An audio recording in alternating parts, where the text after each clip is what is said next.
ಕಾಂಗ್ರೆಸ್ಗೆ ಕೈಕೊಟ್ಟು ಬಿಜೆಪಿಗೆ ಜಿಗಿದಿರತಕ್ಕಂತ ಎ ಮಂಜು ಕಳ್ಳೆತ್ತು ಅಂತ ಮಾಜಿ ಸಿಎಂ ಸಿದ್ದರಾಮಯ್ಯ ವಾಗ್ದಾಳಿ ನಡೆಸಿದ್ದಾರೆ.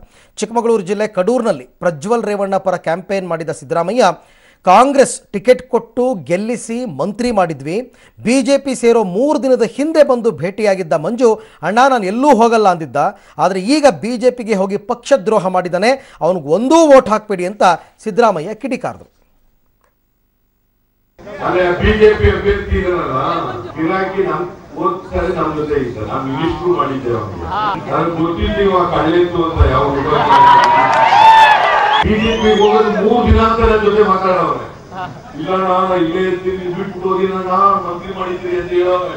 ಇರಾಕಿ 3 ದಿನ ಓಡೋದ್ರೆ ಬಿಜೆಪಿಗೆ ಕಾಂಗ್ರೆಸ್ ಪಕ್ಷದಿಂದ ಅವರಿಗೆ ಮಿನಿಸ್ಟರ್ ಮಾಡಿದ್ದರು, MLA ಮಾಡಿದ್ದು ಕಾಂಗ್ರೆಸ್ ಪಕ್ಷದಿಂದ, ಟಿಕೆಟ್ ಕೊಟ್ಟಿದ್ದು ನಮ್ಮಲ್ಲಿ. ದಯಮಾಡಿ ಅವ್ರಿಗೆ ಒಂದು ಓಟ್ ಹಾಕ್ಬೇಡಿ, ಮಂಜು ಏನಲ್ಲಿ ಒಂದು ಓಟ್ ಹಾಕ್ಬೇಡಿ.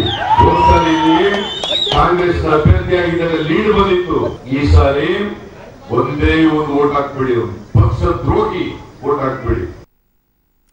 ಇನ್ನು ಬೆಂಗಳೂರು ಗ್ರಾಮಾಂತರ ಕ್ಷೇತ್ರದ ಮೈತ್ರಿ ಅಭ್ಯರ್ಥಿ DK ಸುರೇಶ್ ಕನಕಪುರದಲ್ಲಿ ಭರ್ಜರಿ ರೋಡ್ ಶೋ ನಡೆಸಿದರು. ಕನಕಪುರ ವಿಧಾನಸಭಾ ಕ್ಷೇತ್ರದ ರೈಸ್ ಮಿಲ್ ಸರ್ಕಲ್, ಹಳ್ಳಿಮಾರನಹಳ್ಳಿ ಸೇರಿದಂತೆ ಜಿಲ್ಲಾ ಪಂಚಾಯತ್ ಕ್ಷೇತ್ರಗಳಲ್ಲಿ ಬಹಿರಂಗ ಪ್ರಚಾರದ ಮೂಲಕ ಮತಯಾಚನೆ ಮಾಡಿದರು. DK ಸುರೇಶ್ಗೆ ಕಾಂಗ್ರೆಸ್ ಹಾಗೂ JDSನ ಮುಖಂಡರು ಕೂಡ ಸಾಥ್ ಕೊಟ್ಟರು.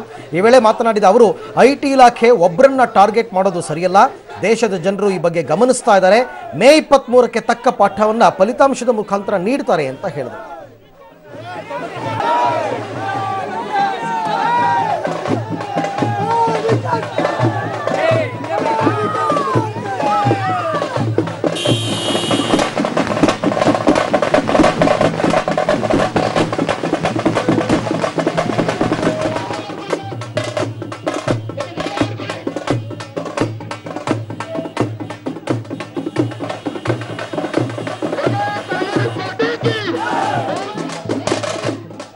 ಇದು ನಮ್ಮೂರು, ನಮ್ಮ ತಾಲೂಕು, ಹಾಗೇನೆ ಅವ್ರಿಗೂ ಕೂಡ ನಮ್ಮವನು, ನಮ್ಮ ತಾಲೂಕಿನವನು ಅಂಥೇಳಿ ವಿಶೇಷವಾದಂಥ ಅಭಿಮಾನ ಪ್ರೀತಿ ಇದೆ.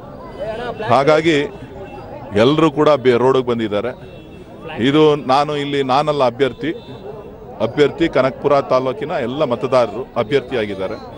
ಅವರೇ ಅಭ್ಯರ್ಥಿಯಾಗಿ ಕೆಲಸ ಮಾಡ್ತಾ ಇರೋದ್ರಿಂದ ನನಗೇನು ಕೆಲಸ ಕಡಿಮೆನೆ.